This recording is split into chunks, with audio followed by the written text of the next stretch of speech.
Hi hello friends, welcome back to Geethashree kitchen. ಇವತ್ತಿನ recipe ಉಪವಾಸದ ವ್ರತಕ್ಕೆ ಒಂದು ಈಸಿಯಾಗಿ ಸ್ನ್ಯಾಕ್ಸ್ ಮಾಡ್ತಾಯಿದ್ದೀನಿ. ಅದಕ್ಕೆ ನಾನು ಆಲೂ ತಗೊಂಡಿದ್ದೀನಿ. ಅದನ್ನು ಈ ಥರ ಗ್ರೇಟ್ ಮಾಡಿಕೊಂಡು 2ರಿಂದ 3 ಸಾರಿ ಚೆನ್ನಾಗಿ ತೊಳಿಬೇಕು. ಆಲೂಗಡ್ಡೆ ಸ್ಟಾರ್ಚ್ ಎಲ್ಲ ಇದರಲ್ಲಿರುತ್ತೆ, ಅದು ಹೋಗೋವರೆಗೂ ಚೆನ್ನಾಗಿ ತೊಳಿಬೇಕು. ಇಲ್ಲಾಂದರೆ ನಾವು ಸ್ನ್ಯಾಕ್ಸ್ ಮಾಡೋವಾಗ ಸ್ವಲ್ಪ ಕಪ್ಪಗಾಗೋ ಚಾನ್ಸಸ್ ಇರುತ್ತೆ. ಅದಕ್ಕೆ 2ರಿಂದ 3 ಸಾರಿ ತುಂಬ ಕ್ಲೀನಾಗಿ ತೊಳ್ಕೊಬೇಕು. ಇದನ್ನು ತೊಳೆದು ಆದಮೇಲೆ ಒಂದು ಕ್ಲೀನಾಗಿರೋ ಕಿಚನ್ ಟವೆಲ್ನಲ್ಲಿ ಅಥವಾ ಒಂದು ಟಿಶ್ಯೂ ಪೇಪರ್ ಇದ್ದರೆ ಅದರಲ್ಲಿ ಹಾಕಿ ಅದು ಕ್ಲೀನಾಗಿ ವೈಪ್ ಮಾಡ್ಕೊಳ್ಳಿ. ಹಸಿ ಆಲೂಗಡ್ಡೆಯಲ್ಲಿ ತುಂಬ ಈಸಿಯಾಗಿ ಮನೆಯಲ್ಲೇ ಇರುವಂಥ ಪದಾರ್ಥಗಳಿಂದ ಮಾಡ್ಕೋಬೋದು. ಉಪವಾಸಕ್ಕೂ ಮಾಡ್ಕೋಬೋದು ಅಥವಾ ಮಕ್ಕಳಿಗೆ ಕೂಡ ಸ್ನ್ಯಾಕ್ಸಿಗೆ ತುಂಬಾ ಇಷ್ಟ ಆಗುತ್ತೆ. ನಾನಿಲ್ಲಿ ಎಣ್ಣೆನ ಕಾಯಕ್ಕಿಟ್ಕೊಂಡಿದ್ದೀನಿ. ಎಣ್ಣೆ ಜಾಸ್ತಿಯಾಗಿ ಕಾದಿರಬೇಕು. ಇದಕ್ಕೆ ಸ್ವಲ್ಪನೇ ನಾನು ಗ್ರೇಟ್ ಮಾಡ್ಕೊಂಡು ಇಟ್ಕೊಂಡಿರುವಂಥ ಆಲೂಗಡ್ಡೆನ ಹಾಕ್ತಾಯಿದ್ದೀನಿ. ಆಲೂಗಡ್ಡೆ ಹಾಕಿದ ತಕ್ಷಣ ಹಸಿಯಾಗಿರುತ್ತಲ್ವ, ಅದಕ್ಕೆ ಈ ಥರ ಜಾಸ್ತಿನೇ ಗುಳ್ಳೆಗಳು ಬರುತ್ತೆ. ಒಂದು ಸ್ವಲ್ಪ ಗುಳ್ಳೆಗಳು ಕಮ್ಮಿ ಆದಮೇಲೆ ಒಂದು ಚಮಚದ ಸಹಾಯದಿಂದ ಈ ರೀತಿ ಸ್ಟೇರ್ ಮಾಡ್ತಾ ಇರಬೇಕು. ಇದು ಗೋಲ್ಡನ್ ಬ್ರೌನ್ ಬರೋವರೆಗೂ ಕೂಡ ಇದನ್ನು ಫ್ರೈ ಮಾಡ್ಕೋಬೇಕು. ನೋಡಿ, ಇವಾಗ ಒಂದು ಸ್ವಲ್ಪ ಫ್ರೈ ಆಗ್ತಾಯಿದೆ. ತುಂಬ ಕ್ರಿಸ್ಪಿಯಾಗಿ ಕೂಡ ಬರುತ್ತೆ. ಇದು ಇವಾಗ ಫ್ರೈ ಆಗಿದೆ. ನಾನು ಒಂದು ಬೌಲ್ಗೆ ಇದನ್ನು ಶಿಫ್ಟ್ ಮಾಡ್ತಾಯಿದ್ದೀನಿ. ಇದೇ ಥರ ನಾನು ಎಲ್ಲ ಆಲೂಗಡ್ಡೆನ ಗ್ರೇಟ್ ಮಾಡ್ಕೊಂಡಿದ್ದೀನಲ್ಲ, ಅದನ್ನೆಲ್ಲನೂ ಇದೇ ಥರ ಫ್ರೈ ಮಾಡ್ಕೋತಾ ಇದ್ದೀನಿ.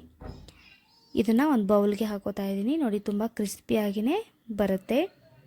ಹಸಿಯಾಗಿದೆ ಅಂತ ಏನು ಮೆತ್ತಗಾಗಲ್ಲ. ನೀವು 2ರಿಂದ 3 ತಿಂಗಳವರೆಗೂ ಸ್ಟೋರ್ ಮಾಡ್ಕೋಬೋದು. ಇವಾಗ ನಾನು ಇದಕ್ಕೆ ಸಾಬುದಾನೆ ಅಂತಾರಲ್ಲ, ಅದನ್ನು ತಗೊಂಡು ಅದನ್ನು ಫ್ರೈ ಮಾಡ್ಕೋತಾ ಇದ್ದೀನಿ. ನಾರ್ಮಲ್ ಆಗಿರೋದೆ.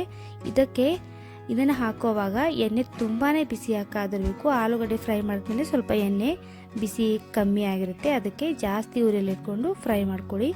ಇದಾದಮೇಲೆ ಇದಕ್ಕೆ ನಾನು ಒಂದು ಸ್ವಲ್ಪ ಪೀನಟ್ಸ್ ತಗೊಂಡಿದ್ದೀನಿ. ಪೀನಟ್ಸ್ನ ಇದೇ ರೀತಿ ಚಮಚದಲ್ಲೇ ಫ್ರೈ ಮಾಡಿ, ಆ ಕಡೆ ಈ ಕಡೆ ಏನೂ ಹೋಗಲ್ಲ. ಈ ಥರ ಕಲರ್ ಬರೋವರೆಗೂ ಕ್ರಿಸ್ಪಿ ಆಗೋವರೆಗೂ ಫ್ರೈ ಮಾಡ್ಕೊಂಡಿದ್ದೀನಿ. ಇವಾಗ ನೆಕ್ಸ್ಟ್ ನಾನು ಇದಕ್ಕೆ ಸ್ವಲ್ಪ ಗೋಡಂಬಿ 8ರಿಂದ 10 ಗೋಡಂಬಿನ ತೊಗೊಂಡು ಫ್ರೈ ಮಾಡ್ಕೋತಾ ಇದ್ದೀನಿ. ಸ್ವಲ್ಪ ಜಾಸ್ತಿ ಏನಿಲ್ಲ, ಒಂದು ಸ್ವಲ್ಪ ಕಲರ್ ಬರೋವರೆಗೂ ಅಷ್ಟೇ. ಈ ರೀತಿ ಕಲರ್ ಬಂದರೆ ಸಾಕು. ಇದಕ್ಕೆ ನೆಕ್ಸ್ಟ್ ನಾನಿವಾಗ ಹಸಿ ಮೆಣಸಿನ್ಕಾಯಿನ ಕಟ್ ಮಾಡಿಕೊಂಡು ಕ್ರಿಸ್ಪಿಯಾಗಿ ಬರೋವರೆಗೂ ಫ್ರೈ ಮಾಡ್ಕೋತಾ ಇದ್ದೀನಿ. ಇದು ಆಪ್ಷನಲ್, ಬೇಕಾದ್ರೆ ಇದನ್ನು ಸ್ಕಿಪ್ ಮಾಡ್ಕೋಬೋದು. ಅದಾದಮೇಲೆ ಒಂದು ಸ್ವಲ್ಪ ಕರಿಬೇವನ್ನ ಫ್ರೈ ಮಾಡ್ತಾಯಿದ್ದೀನಿ. ಅದಾದಮೇಲೆ ಒಂದು ಸ್ವಲ್ಪ ಒಣ ದ್ರಾಕ್ಷಿನ ಫ್ರೈ ಮಾಡ್ಕೋತಾ ಇದ್ದೀನಿ. ಇದು ಬೇಗ ಫ್ರೈ ಆಗಿಬಿಡುತ್ತೆ. ಇದನ್ನೆಲ್ಲನೂ ನಾನು ಫ್ರೈ ಮಾಡಿಕೊಂಡು ಒಂದು ಬೌಲಲ್ಲಿ ಹಾಕಿದ್ದೀನಿ. ಇದನ್ನೆಲ್ಲನೂ ಇವಾಗ ಚೆನ್ನಾಗಿ ಮಿಕ್ಸ್ ಮಾಡ್ಕೋಬೇಕು. ಇದಕ್ಕೆ ನಾನು 1 ಸ್ಪೂನಷ್ಟು ಉಪ್ಪು, ಅಥವಾ ನಾವು ಉಪವಾಸಕ್ಕೆ ಏನು ಯೂಸ್ ಮಾಡ್ತೀವಿ ಅದನ್ನು ಸಿಂಧಿಲೋನ್ ಅಂತ ಹೇಳ್ತೀವಿ, ಆ ಉಪ್ಪನ್ನು ಯೂಸ್ ಮಾಡ್ಕೋಬೋದು ಉಪವಾಸಕ್ಕೆ ಅಂತ. ಉಪವಾಸ ಇಲ್ಲದೆ ಇದ್ದರೆ ನೀವು ಒಂದು ಸ್ವಲ್ಪ ಚಾಟ್ ಮಸಾಲೂ ಮಿಕ್ಸ್ ಮಾಡ್ಕೋಬೋದು. ಇವಾಗ ನಾನು ತೋರಿಸ್ತಾ ಇದ್ದೀನಿ ನೋಡಿ, ಎಷ್ಟು ಕ್ರಿಸ್ಪಿಯಾಗಿ ಬಂದಿದೆ ಆಲೂಗಡ್ಡೆ. ಹಸಿ ಆಲೂಗಡ್ಡೆಯಿಂದ ಮಾಡಿದ್ರೂ ಕೂಡ ಏನೂ ತೊಂದರೆ ಇಲ್ಲ. ಹಾಗೆ ಈ ಸಾಬುದಾನೆ ಕೂಡ ತುಂಬ ಕ್ರಿಸ್ಪಿಯಾಗೇ ಇರುತ್ತೆ. ನೋಡಿ, ಈ ಥರ ಕ್ರಿಸ್ಪಿಯಾಗಿ ಬಂದಿದೆ.